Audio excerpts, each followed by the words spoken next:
Hi, everybody. My name is Yanely Espinal. I am going to get started with this presentation called Understanding Credit today. First of all, I want to thank Clemente and everybody at CUNY for helping to partner with NGPF and the College Now program because this is important information. And, we keep saying it. This is the third event in the series. And every time we've been doing these events, I've been saying that the younger you are when you learn about this information, the better you are because you're going to have a head start in the race. You're going to be ahead of everybody else who does not get this information in school. Unfortunately, there's a lot of schools that don't teach this. Most schools don't teach this. So being able to get this information through a program like College Now is awesome. So you're very, very lucky. And with that being said, we're going to jump in. So as questions come up, if I'm talking or presenting and there's a question that you have, just drop it into the chat box and I'll pause when I see it and make sure that I answer it. And if I don't get to it before the end, then I'll look at it before we wrap up to make sure that I get through questions at the end as well. Hey, everybody, I see so many people coming in. Good morning or good afternoon for everybody coming in to this session. So my name is, again, Yanely Espinal. And my role right now, full time, I work at a nonprofit called Next Gen Personal Finance, called NGPF for short. And what we do is pretty much promote personal finance, financial literacy education by creating everything that we offer for free. So that's free activities, free lessons, free games, free videos, free content on our website for teachers, for high school students and middle school students to make sure that, everybody has what they need to learn this information. So I'm going to tell you a little bit about my story, and then we're just going to jump into talking about credit and debt because those two things are tied together. They're married to each other. So in my story, I was born and raised in New York City. I'm a Brooklyn girl, and my family's from Dominican Republic. And when they came to New York City, I was not even born yet, and they had to kind of figure out this new world without a lot of help. My parents don't really speak English. They didn't know anybody here, and they didn't have any money. And worse than all of those things, my parents actually never had a chance to go to school past like the second or third grade. They had to stop going to school because they lived in a rural, very rural part of the country, like in the mountains, and they needed to work to basically work the land in order for them to have food and to have enough money to survive. So there's a picture of my family here, there's a picture of my grandparents, there's all this stuff. And my story kind of gets wrapped up into education because my parents didn't have an opportunity to get educated. So when they moved here, that was the thing. They were very, very strict with us about school. Like, you don't play around in school, don't talk to your little friends. You're there to learn. You better take your classes seriously. And so I got really lucky because the one thing that I did to succeed with throughout my life was always school. I was always good at reading. I always really liked math. I was that nerdy kid who always wanted to get excellent grades. Like if I didn't get a 90, I would cry because I knew that I was going to be embarrassed to tell my mom I didn't get a 90. So I was that kid that was very much focused on academics. And because of that, I was able to get a scholarship to college. And when I got to college, I didn't have to worry about, paying for my tuition, paying for my dorm room, paying for like some meals like breakfast, lunch, and dinner. But I did have to pay for textbooks, and I had to pay for clothes and shoes and, bus tickets and partying and all these things you want to do when you're in college. And so I ended up using credit cards to pay for all the things that I wanted and things that I needed. And so when I graduated college, I had a really big amount of credit card debt. And that was my entry into the world of money, how money works, how do you handle it, how you manage it. It was all because I got into a lot of credit card debt. So credit cards are like really, really an important tool, but if you use them the wrong way, it can really mess up your financial situation. And if you use them correctly, they can really help you to create opportunity for yourself. So it's not about whether credit cards are good or bad. It's about how you use the credit cards. Do you use them correctly, or do you abuse them and use them the wrong way?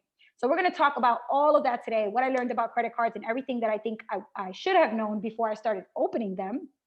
So here's what we're going to cover. We're going to talk about what is credit and why does it exist, what goes on a credit report, what affects your credit score, and how you can start building good credit even though you're young right now. So we're going to jump right in with what is credit. So credit is essentially a system that was created so that people who need to borrow money can go to somebody who is available to lend money to them. But the lender will have an opportunity to know some information about that borrower, to know, do I really trust this person to lend them money? Are they trustworthy? Are they reliable? Is it likely that they're even going to pay me back, or are they just going to disappear with my money? So that is why the system of credit was created.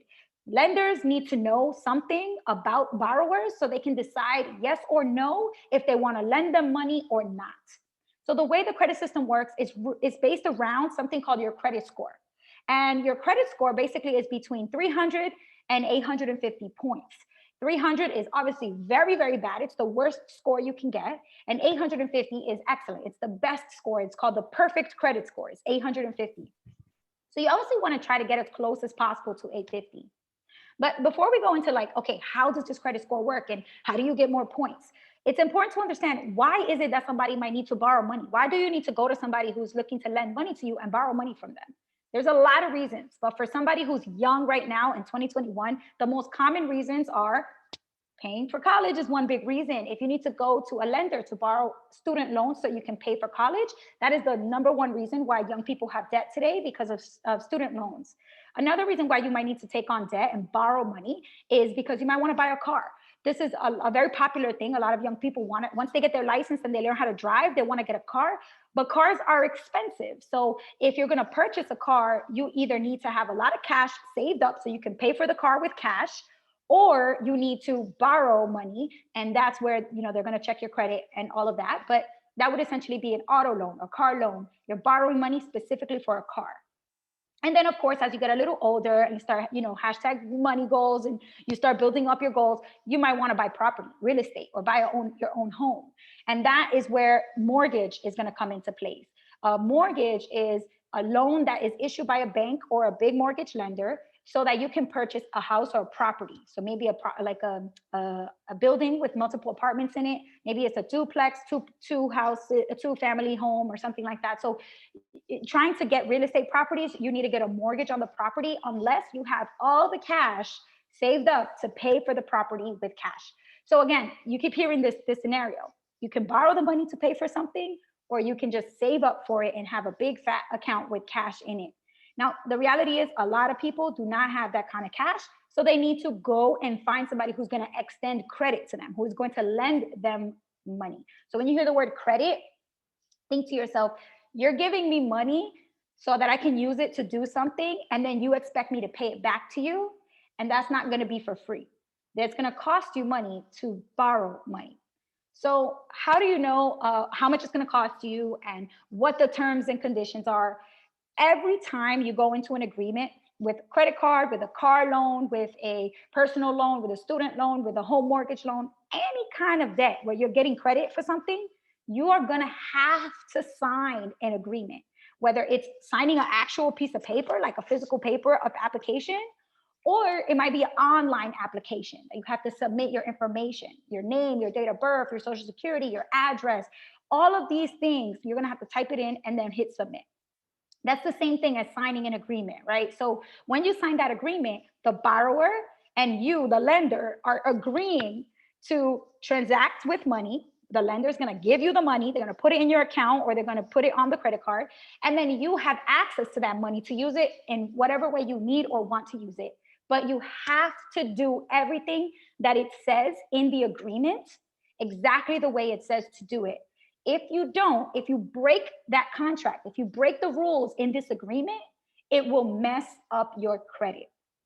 And what that means is you're going to have to go, when you need to borrow money again, you're going to have to deal with the fact that your credit score is going to be very, very bad, which means that somebody else, maybe the first time you borrowed money, they were like, oh yeah, this person has, decent credit, everything looks good, they lend you money. But then if you break the contract and you do something that's against the rules, now your credit score is going to drop. You're going to have that record on your credit report, which we'll talk about in a little bit.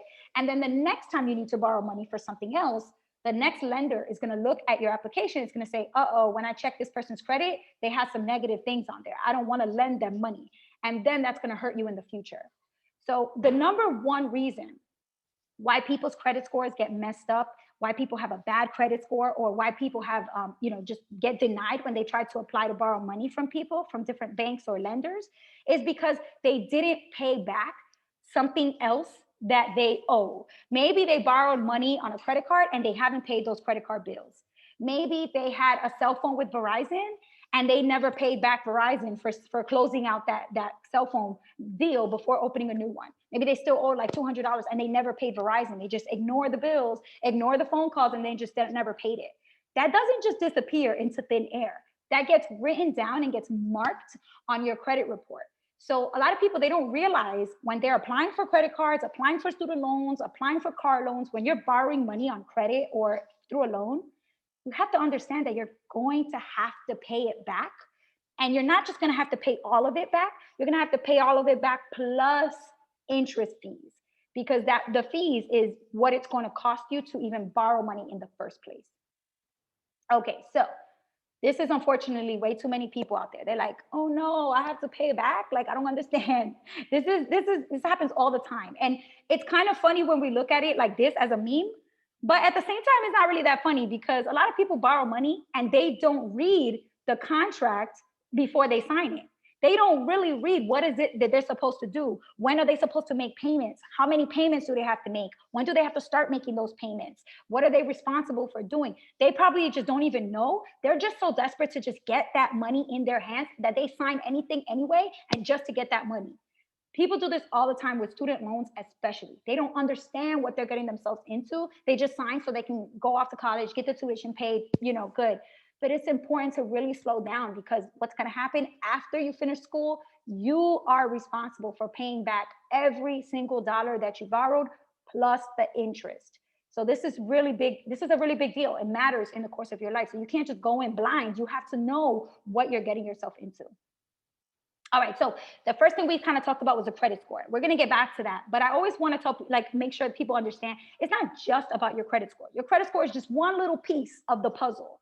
They're going to look at your whole credit report, and your credit report has 4 important parts to it. The first part is information that is personally identifiable for you. So that's your name, your address, the old jobs that you've had, where your addresses that you have lived before where you live now, your phone numbers, personal information that like somebody else is not going to have that information. It's just for you and your identity, who you are and where you've lived, where you've worked, and what your phone number has been, right? The second piece of information is going to be credit accounts that you've had. So if you ever took out a student loan before, if you ever opened a credit card before, if you ever opened an account at like Best Buy, or even sometimes people have library cards and they never return the books and they have late fees from that. Any of these things where you owe money could end up on a credit report. So you got to pay really careful attention. Whenever somebody says you owe money, follow up and like get on top of it and make sure that you clear that. Either settle it or pay it off, because if you don't pay attention to it and you keep ignoring it, it's going to pop up in the future on your credit report, and it's going to not allow you to have a good credit score. All right, the third part of your credit report is credit inquiries. Inquiries, it's like when people inquire about your credit. That means that they're checking your credit. They're running your credit score and your credit report to check how your situation is looking. Do you have a good score or a bad score? But the only way they can inquire about your credit is if you give them permission to do that. So for example, like when I first got my first cell phone, I remember I went to the T-Mobile store and I told them I want to get a cell phone, and everything was getting set up, and they asked me for my social security number. Why did they want my social security number? What does that have to do with the cell phone? Because they were going to run my credit to check if I had good credit, to see if I could get a phone for cheaper or if I would have to pay more for that phone plan. Because when you have good credit, you can get the best deals and you save money on all kinds of things. But when you have bad credit, they give you the worst deals. You end up paying the highest fees, you end up paying the highest prices for stuff.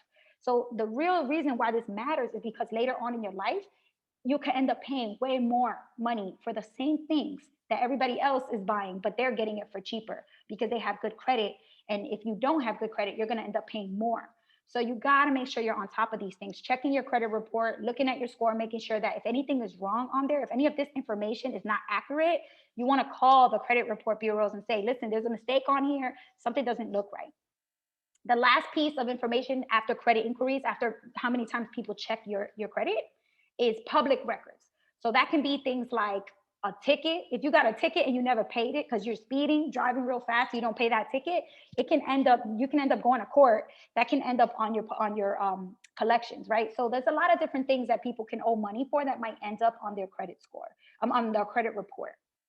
So it is really important to just be on top of it. Just be on top of it. Don't let it pile up. Don't let people messaging you, sending you letters in the mail saying that you owe money. Don't ignore those things. It could be medical bills. Like I remember one time in college, I was cutting a sandwich and I cut it way too fast and I sliced my thumb. I got cut here and I had to get stitches. When they put me in the ambulance, I went to the hospital. Guess what? That ambulance plus the stitches and the hospital bill added up to like $350. But they didn't tell me that night. I left. I went back to my dorm room. I didn't think anything of it. And then, like a few months later, I got a letter in the mail saying that I owe $350 to the hospital. So if I just ignore that, like, wait, what is this? I'm just going to ignore it. My credit is going to be really bad because they know that I never paid that off. So the best thing you can do when you get something like that, call them up, look for a phone number on that letter, call them up right away and say, how can I get this paid? Can I set up a payment plan where I send, $20 a month until it's paid off? Can I write a check? Can I send it right now? Can I pay this today? Like, if you have the money, those are the types of things you want to handle right away, because it can end up negatively affecting your credit report, which negatively affects your credit score. All right, so let's go ahead and keep moving. Understanding the credit report versus the credit score. What's the difference? Well, the report is basically like your transcript. When you're in school and you take a bunch of classes, all the grades, all the classes that you took, and the teachers' names, the professors that you had, that all gets written down on your transcript. And if you choose to go to apply to college, they're going to need you to send that transcript so they can see everything that you've done, all the classes you've taken. How did you do? Did you do well? Did you pass the classes? So that's like your credit report. It's everything that you've done with money. Every time that you've borrowed money before, it gets written down. And then the credit score, it's like your GPA. That's like taking all the grades, all the information on the report, and putting it into one average to say, is your GPA good? Like, are you overall doing well in your classes? Or is your GPA really low? And on average, your classes, you're not really doing that well. Same thing with your credit score. The credit score is just one number that basically gives them a quick idea of what type of borrower are you. Are you the type of borrower that borrows money and then pays it back on time every month in full, and you're like really responsible with paying back the money you borrowed? Or are you the opposite? Are you the type of borrower who borrows money and then you don't pay people back and you just forget about it, and you don't care if you're making late payments? Every now and then you send money, but it's late. Maybe you don't pay back the full amount. You only pay a little bit back, even though you owe more. Those are irresponsible behaviors with money. Every time you do stuff like that, that lowers your credit score. Basically, it's like having a lower GPA. All right, so I think there are some questions about how to check your credit score in the chat box. How do you check your credit, and how will you know if you even have credit when you turn 18? That's a great question. So I'm gonna get to that in a second. So first of all, what you have to know is, why does it even matter if you have good credit or bad credit? So I talked about it a little bit already, and I said you're gonna pay more money for stuff if you have bad credit. Because if you have bad credit, that means they're not gonna trust you. So they're either gonna charge you a lot and then lend you the money, or they're not gonna lend you the money at all, and you won't get approved for anything that you're trying to borrow money for. So I know people that this happened to them. They try to borrow a car, they can't get approved for a car loan. They can't get the car because they don't have enough cash. And when they try to borrow it, they can't get approved for loans. So having bad credit can actually really, really hurt you when you do need to borrow money for something. So approval odds are better. That means that you're more likely to get approved for loans if you need money for something, if you have a better credit score. You will also get better rates. So when they charge you a fee, you'll pay lower fees if you have good credit. Somebody else buy the same exact car as you and end up paying higher fees for the same car because of the fact that they have, if they have a better credit score, they're going to pay less, and you might end up paying more. With good credit, you'll get higher limits. So, for example, my very first credit card that I opened up, I got $1,500. But once I had really good credit, I applied for a credit card, and they gave me $10,000 on that credit card all at once. So if you have really good credit, you can get approved for a much more available balance on your credit card, versus if you don't have good credit, they're not going to lend you that much money because you don't have good credit. They're just going to, if they do approve you, they'll probably give you a lower limit. All right, negotiating power. If you have a good credit score, or let's say you had a bad credit score when you first got your credit card, and then your credit score went up. You started learning about credit. You made your credit score better and better. You can actually call them up and say, 6 months ago, when I opened this credit card, the interest rate on this card was 22%. But now my credit score is way better than it was 6 months ago. So can you lower that interest rate down to 17%, 18%, something much lower than 22%, so you can pay less in fees? And they'll probably say yes, because you have a good score. Your score has improved over time. So the better your score is, the more you can negotiate.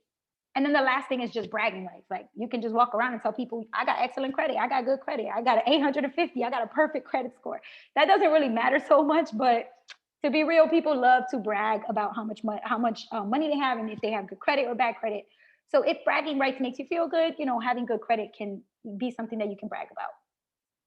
Now, again, just a quick reminder, if you do not have good credit, when you try to borrow money, they're going to look at you like this. They're going to look at you like you're crazy. How dare you try to come over here and borrow money when you have bad credit? Why would I lend you money? Your credit score being bad is basically a sign that if they lend you money, you're not going to pay them back. So why would you lend money to somebody who's not going to pay you back? That doesn't make sense. You only want to lend money to people who will pay you that money back. So those are people with good credit. And so you have to be careful before you apply to anything. Check, make sure that you put your credit in the best possible range that you can get as high as possible, and then apply. So they're not looking at you like you're crazy trying to get money from them. Okay, so now to the question in the chat box. Somebody said, how do we check our score, and how do you even know if you have a credit score, especially if you're not 18 yet? So even if you're not 18, actually recently I read a statistic that said 25% of people that are under the age of 18 have some type of credit open in their name, and they don't even know. They don't even know they have it. And there's two reasons that could happen. One is fraud. Somebody probably got your social security number, got your name and your birthday, and applied for something in your name, and you have no idea that they did that. That you have to find out if that happened, because you got to report that immediately. You want to report it to the credit bureaus and tell them that was not you, that must be fraud. I never did this. That information is incorrect or it's fraudulent. And then they'll do the investigation. If it's truly not you, they will remove it from your credit report. Second reason why you might have something on your credit, even if you're under 18, and this is really sad, but sometimes it happens, where your mom or dad might have opened something in your name without telling you. And, in my mind, like I can see why somebody might be mad at their parents if they do this. But at the same time, I think back to my mom and dad when they were trying to figure things out. If my mom needed to buy like a washer dryer or something for the house and she couldn't afford it, like, I could see why she might say, like, okay, they're not approving me for a credit card, but maybe if I use my baby's social security number, I can get it, and then I can buy this washer dryer, or, fix up the house or whatever. So sometimes I understand it's like, it's wrong for parents to do this, but I truly try to sympathize and empathize with parents if they find themselves struggling, why they might use their child's social security number. So just, again, for whatever the reason is, doesn't matter, but you just have to be on top of finding out, is there something on your credit report? If it was not you, you have the right to report it and let them know that that was not you, so that they can do an investigation and try to wipe it off of your credit. So you have a chance to get your official credit report. It used to be once per year, but now you can do it more often because of the COVID-19 relief bill. They actually increased the amount of times that you can access your credit report for free without it affecting your credit score negatively. So you can actually check it more times than once a year. And the way you check the official report from the three bureaus is to go to annualcreditreport.com. That is like the only place where you can get the official credit report for all three of the credit bureaus, which is it's like approved by the federal government, from the US government. So it's not like some random company trying to give you information. It's a legitimate way to check your score. And these are the three credit bureaus that will give you a different report from each company. So you will have an Equifax credit report, you will have an Experian credit report, and you will also have a TransUnion credit report. So you have three different reports. And sometimes you might have everything is correct on the Equifax report, but then Experian has something on there that's not on the Equifax report. And you're like, wait, what is this? And so sometimes you only have to deal with Experian and tell them there's a mistake on my Experian credit report, but it's not on my Equifax one. So I don't have to do anything with Equifax. Equifax looks good.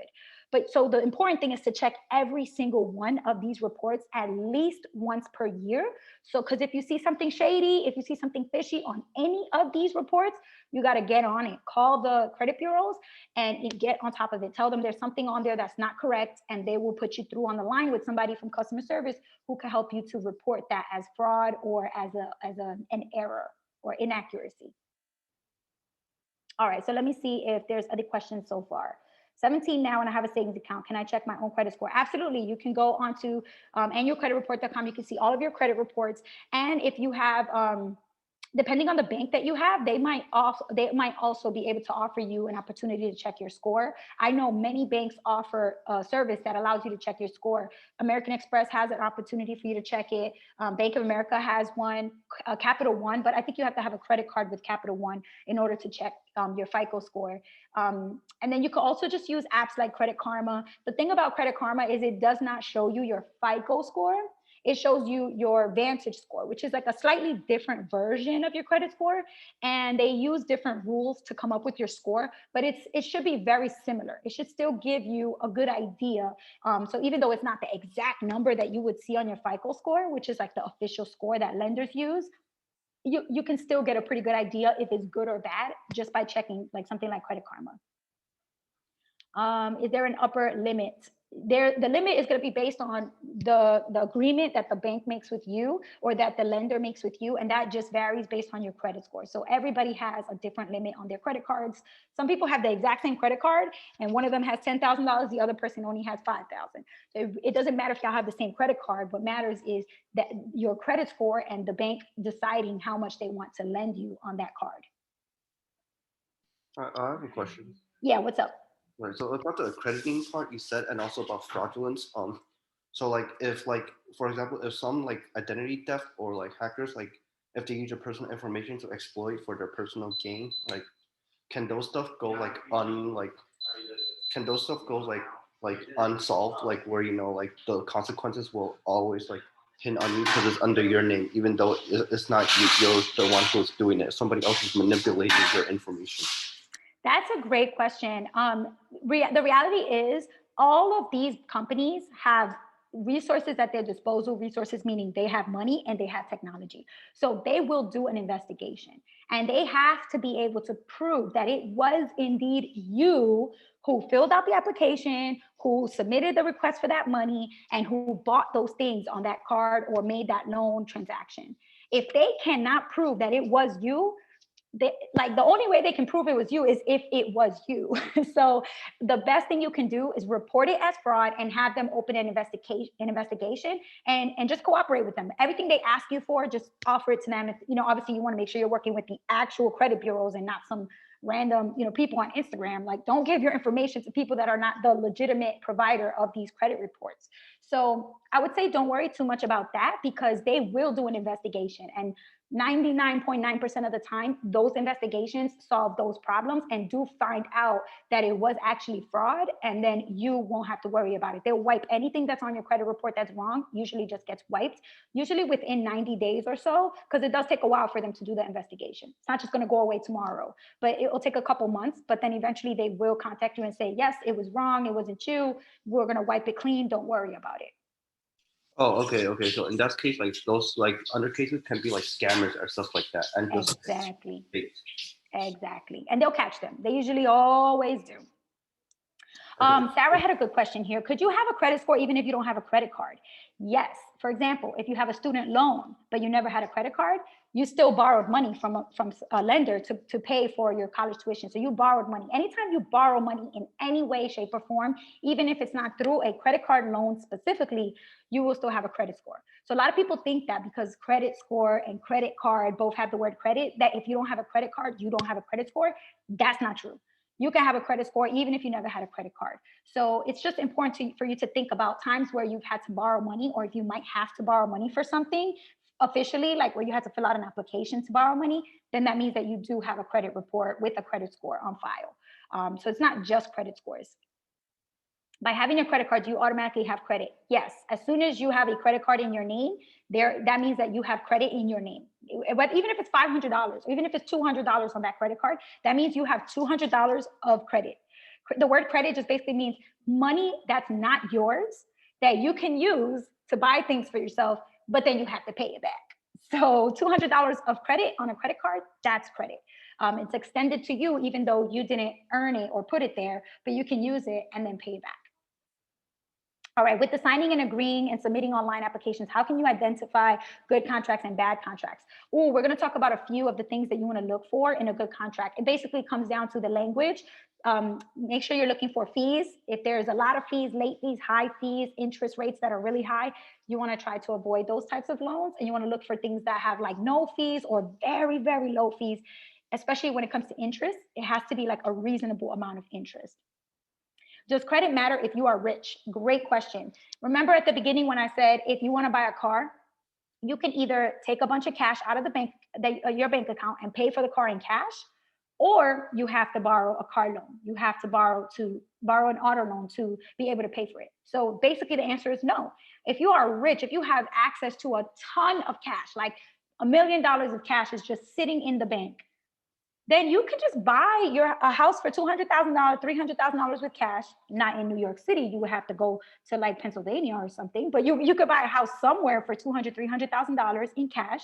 You could also buy a car in cash. You don't have to borrow money from anybody if you have a lot of cash of your own. But the reality is most people do not have tens of thousands or hundreds of thousands of dollars just in cash to buy things like houses and cars and pay for their college tuition out of pocket. So that's why most people do actually end up having to go into some type of debt to get some credit so that they can get the things they need and then pay those things back over time. All right, so I'm going to go through some more of these questions in a little bit, but let's go through a couple more slides here. So let's look at that credit score and break it down. So when you're in college or even sometimes in high school, you get a syllabus at the beginning of the semester. Like your teacher and your professor will tell you, this is what you need to do to get an A+ in this class. 30% of your grade is attendance. So you better show up to class, raise your hand, be on the Zoom, do what you have to do to let your professor know I'm present, I'm here. That attendance, that's 30% of your grade. Then maybe your midterm project is like another 20% of your grade. That right there, your attendance and your midterm is half of your grade right there. Then maybe another 20% is participation in class. So like when the teacher asks a question, you have to participate, answer the question, show that you actually been doing the reading and you're paying attention to what's going on in class. So every different part of the class, participation, attendance, homework assignments, midterm, final exam, each one of those counts for a certain number of points that will add up to 100% of your grade. It's the same thing with your credit score. With your credit score, the biggest piece of your score that matters the most is the red one on the slide right now, which is payment history. That means every time you owed a payment, did you make that payment on time? That's all it means. So if you have 3 payments, January, February, and March, January, you made your payment on time. February, you made your payment on time. March, something came up, you had an emergency, COVID-19 hit, you didn't know what to expect, you didn't have enough money, and so you did not make your payment. You forgot to pay your bill that month. That's 2 out of 3 payments that you made on time, which is 66%. The other 33% is going to drop. So you're going to see your score drop down, and it's going to hurt. 35% of your grade, of your total credit score, is going to be hit because you missed a payment. So the best way to get all the points in that category is just to never miss a payment. Never send a payment late, never miss the payment. And if you feel like you don't have enough money to make a payment or you're not sure you're going to be able to pay on time, you better pick up the phone and you call that lender and you tell them, hey, listen, my bill is due next week. My paycheck is not for another 2 weeks, and I know I'm not going to be able to swing it. I have to pay my rent, and I also have to get groceries this week. My electric bill is due, and I have to pay that. So what can you do? Can you change the day to like an extra week later so I can pay it a week later? Can you work with me so I can do something? Because I don't want to hurt my credit score, and I don't want to miss this payment. They will listen. They'll be like, okay, all right, what can we do? Let's go into the system here and see what we can do. We can change the due date to 1 week later. So you have an extra week to make your payment. Okay, does that work? And you'll be like, that's perfect. Thank you so much. And hang up. Now you have a couple extra days to make your payment. But if you don't pick up the phone and call them, they're not going to know that you're struggling. And they're just going to see that you missed your payment and they won't know why. So you have to be like very vocal and active about if you know you're going to miss a payment or something is not working with your finances, pick up that phone and call the bank, call the lender, call your school, work with them, because they want you to succeed. They want to help you pay them back because they want their money back. So they're going to do whatever they can do for you to make sure that they get their money back eventually. Okay, the next largest category is the green one, which is 30% of your grade. And that is how much do you owe right now. Now, that is specifically for your credit cards. So if you don't have a credit card, this doesn't hurt you as much. But basically, it goes to show how much of your credit card balance you are using right now. So maxing out your credit card, for example, that means that you used every single dollar available to you on that credit card. So if your credit card has $500 on it and you go buy something for $500, you max out the credit card. You're going to lose all of those points in that category because you owe the full amount that's available on that credit card. And that's the worst situation you could be in, maxing out your credit card. You never, ever, ever want to do that. The rule is to divide your credit card balance, whatever is available, your credit card limit, say it's $500, divide that by 10. So 500 divided by 10 is 50. So try to always make sure that you don't owe more than $50 on that card. So what if you need to buy a textbook that costs $120? So should you just not put it on the credit card? What should you do if you don't have the money? You can use the credit card, buy the textbook for $120. But remember, you want to try to get that balance down as soon as possible down to $50 so that it's just 1/10 of what's available. So that's the difference between $50 and $120 is 70 extra dollars that you're spending that you should try not to. So you can put the textbook on the credit card and then work, save your money and pay immediately as soon as you can within that week, pay off $70 and just leave the balance of $50. Now, when the bill comes, even though you spent $120 on the textbook, you made a payment right away of $70. So the bill is going to come, it's going to say you owe $50 left that you still haven't paid, which is 500 divided by 10. So that means your credit score is actually going to be pretty good because the amount that you owe is not anywhere near the credit limit available to you. So you just want to try to always divide by 10 and just try to make sure that whenever you get your bill that says this is how much you owe, try to make sure that amount is always just 10% of the total amount available. And that's really hard because listen, people get a credit card with $1,000 on it and they think that they should go spend $1,000 on it. And that's the worst thing you can do. You should try to divide that by 10. 1,000 divided by 10 is 100. So you should try not to owe more than $100 on that $1,000 credit card. Okay, so then the next category is the blue one. So in order to get all the points in that blue category, which is 15% of your grade of your credit score, you have to have as long of a length of credit history as possible. So what does that mean, length of credit history? So that means if I'm 18 years old and I created my first, I started borrowing for something, maybe a car loan, a student loan, a credit card, but I established my credit when I was 18. When I turned 28, I have 10 years of credit. That's 10 years length of credit history, 10 years long that you have actually had, basically you've been in the credit game for 10 years. Now, if you start when you are 20, when you're 25, that means that you will have 5 years of length of credit history because you've been in the game of credit for 5 years. So essentially, the earlier you start, the longer you will have credit in your name, which really helps to build up your credit score. But that doesn't mean you should start when you're 18 if you're going to do it wrong. If you're going to start when you're 18 and miss payments and late payments, max out your credit score, your credit cards, then I would say don't open it. Wait till you are responsible enough to actually use credit correctly.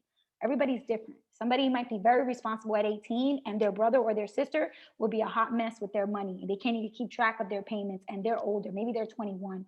So age doesn't really matter. It's more about you have to know yourself. Are you going to be responsible borrowing this money and making sure you do everything you got to do to pay it back in full and on time? All right, then the last two categories, the purple and the pink one, they're the smallest categories. The purple one means when you apply for new credit. So this is a really bad habit that people do. Actually, it's a big mistake. I just posted about this on Instagram today, actually. Somebody asked me, what's the biggest mistake people make when they apply for credit cards? And the answer is you apply for a credit card, and then you find out that they denied your application. You did not get accepted for that credit card. What do? You go to another credit card and you apply for the next credit card. Then they say no. You're like, oh, come on, I got to get a credit. You go to another bank, you apply for another credit card. That's the worst thing you can do because now your credit report has 3 credit inquiries. Remember, we saw on the credit report, there's 4 parts. One of them is credit inquiries. That's every time you ask to borrow money, regardless if they say yes or no, you got approved or you got denied, that doesn't matter.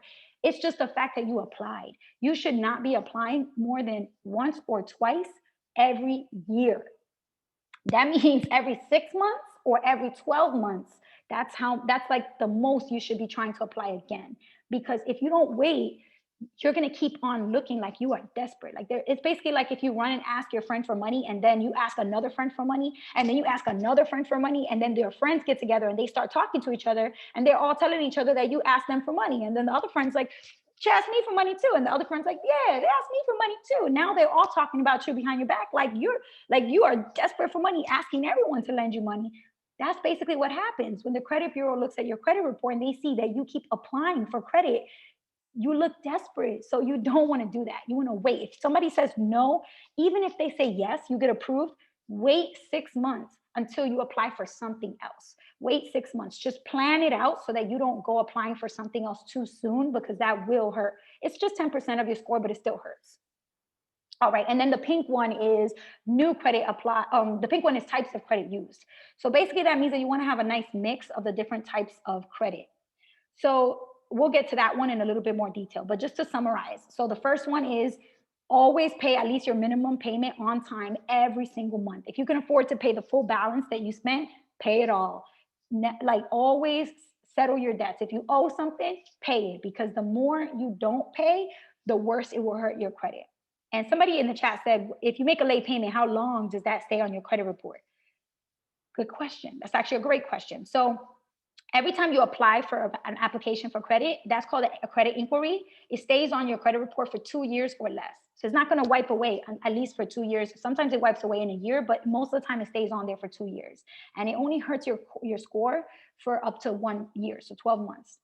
Then if you have a late payment, if you never paid your bill and after 90 days, they get tired of contacting you and they sent you to collection agencies, then the collection agencies start calling you, trying to collect those bills from you. That's called collections. Any collections, settlements that you had to go to court, foreclosures or repo, if they repossess your car or repossess your home, those types of things stay on your credit report for 7 years. So if you mess up when you're 20, you could be 24, 25 years old, still with bad credit from that thing you did when you were 20. So this is why it's so important that you do not mess around with your credit, because these things can stay on your credit report for almost 10 years or more, really messing up your opportunity to get a house or get a car or get a student loan. So this is why this stuff is so important. The second one was don't max out your credit score. And we talk, or don't max out your credit cards. Don't use all the credit available on the card. Always pay down the credit cards as soon as you can. Don't try not to max them out. And the more you use, the worse it is for your score. So let's say, for example, you get a credit card and you use half of it, half of the available balance, that's 50%. 50% on this chart is the red, is the like the, not the darkest red, but like the bright red. It says poor. That means you're going to go halfway, lose half of the points and go down to a poor credit rating in this category just because you used half of the money on that credit card. So try not to use that much. If you do use it, try to pay it like right away so it goes down to like 9 or 10% around here. That's going to keep you in the green, which is considered excellent or good. That's where you want to be. All right, then length of credit history, just keep all your oldest accounts open. I know some people tell me like, oh, I just paid off my credit card finally after like 3 years. Now I'm going to close it. And I go, no, no, no, no, do not close any credit cards. The only way you should close a credit card is if they're charging you a lot for fees. And you're like, okay, you know what? This credit card is charging me too much. I need to cancel it. But there's no reason why you should cancel or close credit cards if they're free, because when you close it, it's one less account open in your name, which hurts your score. And all the amount of money that was available to you now is not available to you anymore. So that hurts the biggest category, one of the biggest categories of your credit score, which is how much money is available to you in credit. So you don't want to close credit cards. That's one of the worst things people can do. And there's a difference between like if you take a credit card and you cut it Like that card is just a plastic representation of the money. It's not the real money. So if you cut a card or you throw it out or you lose it, that's fine. But don't close it means don't call them and say, I want to cancel this account. I want to close it. I don't want to have it anymore. That is the worst thing you can do. So So just avoid doing that. what if it's a I guess a payroll card? It's not really a Oh, credit card. payroll cards are different.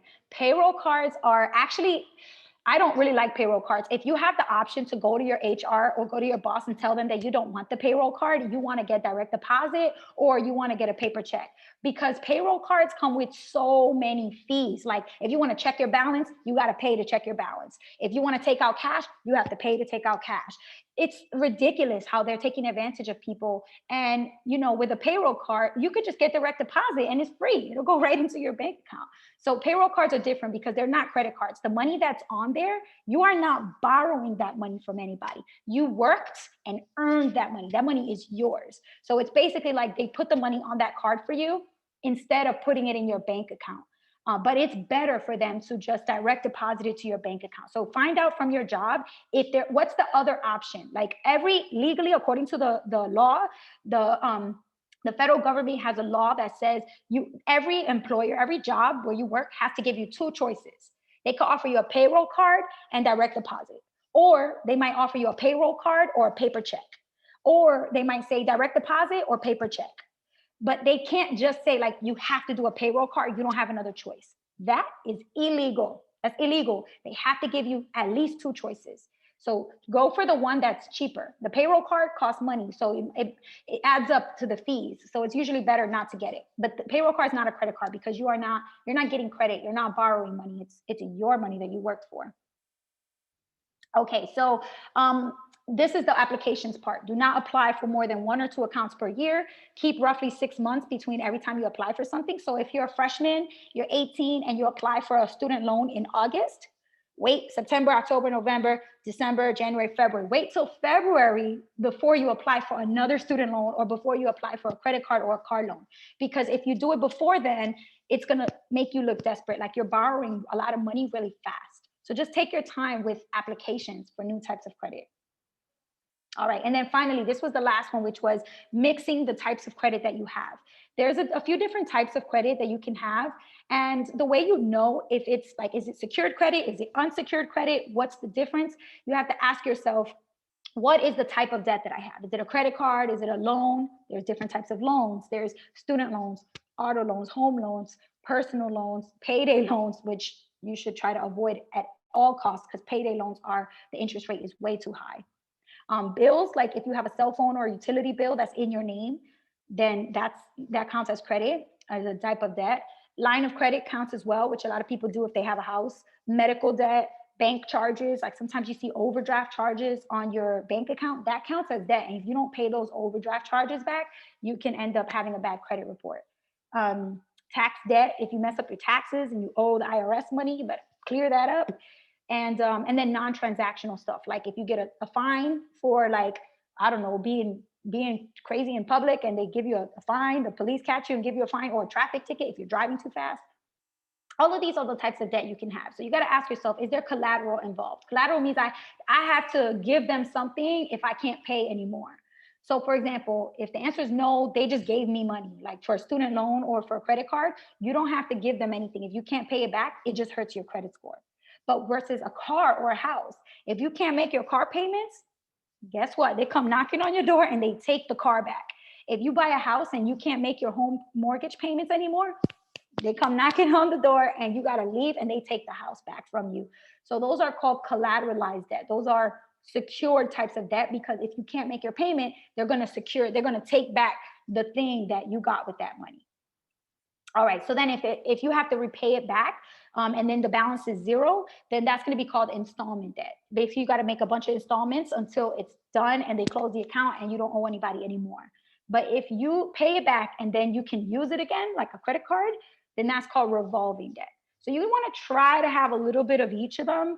So by the time you're in your 30s, like you want to have a mix. So here are some examples, like a student loan to pay for a program, you repay it back in 2 years, and then you close the account. They close the account because your balance is zero and you're done paying them back.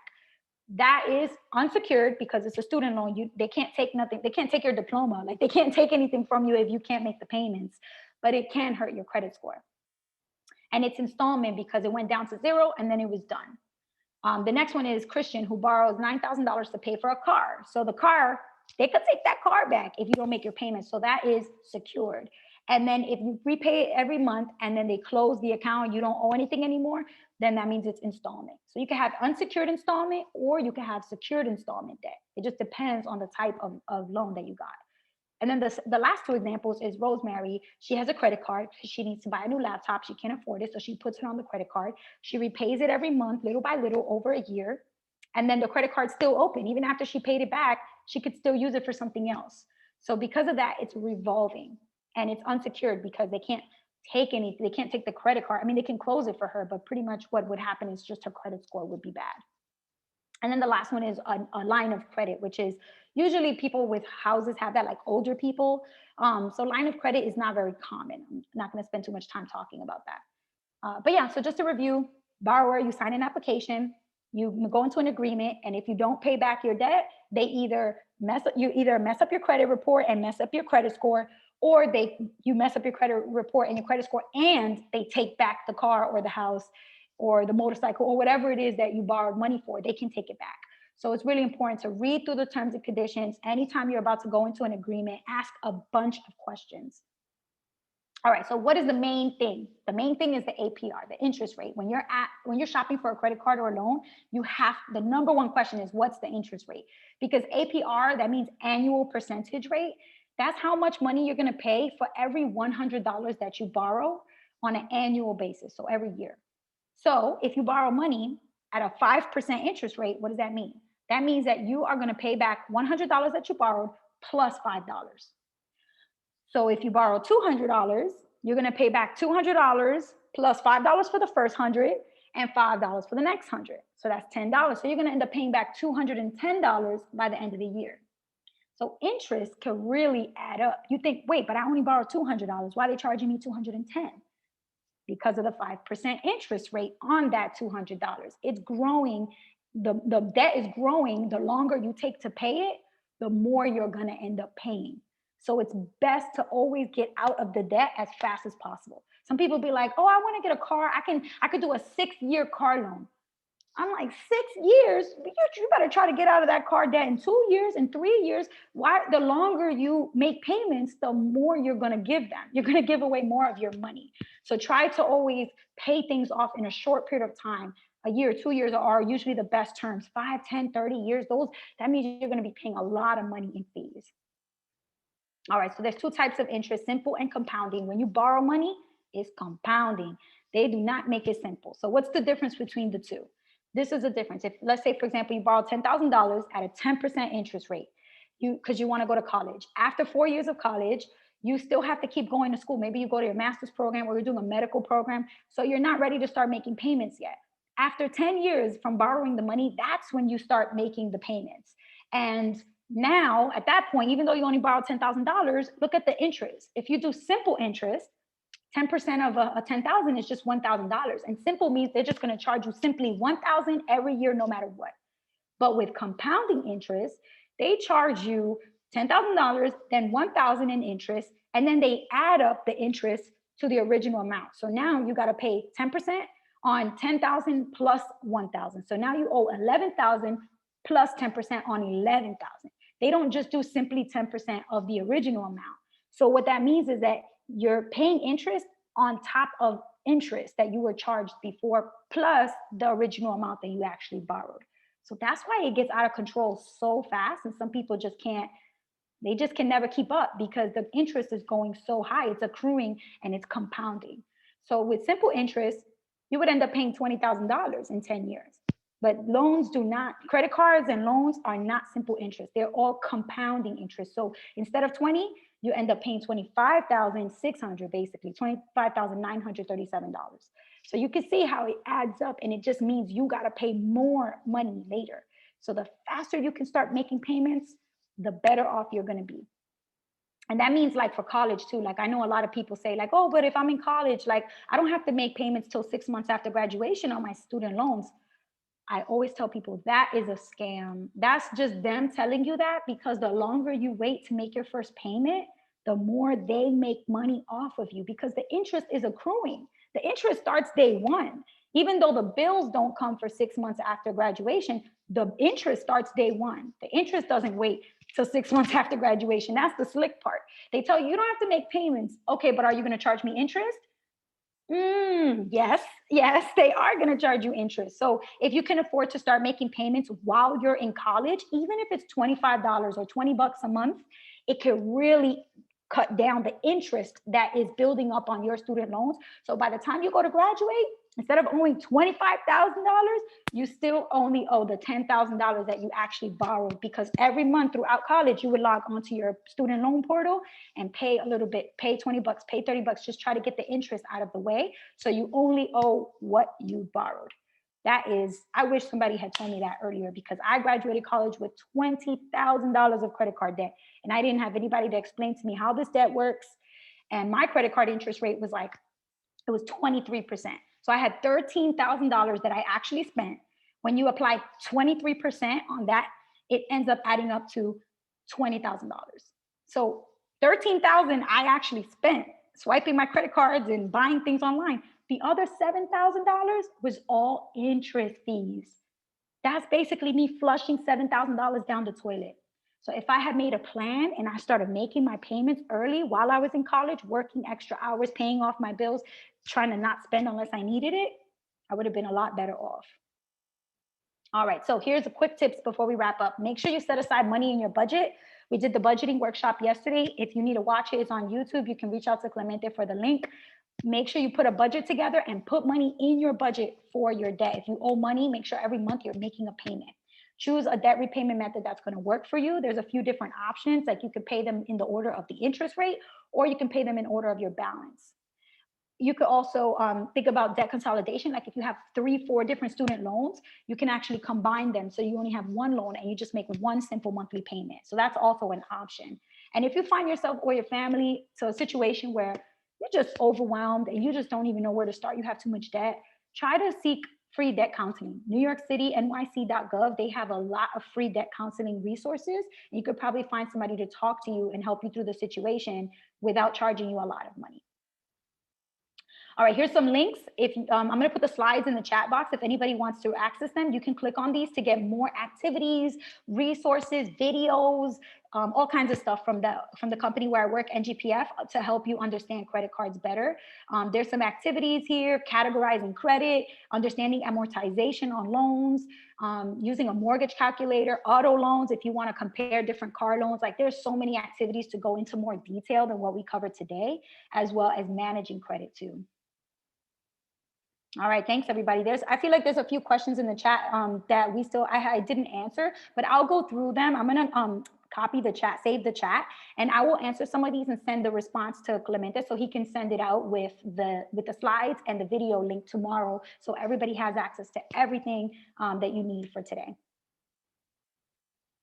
All right, thanks everybody. Thank you very much, Yanely. Appreciate it. Thank you very much Thank too. you so much. Thank you. Thank you. Thanks. You're welcome.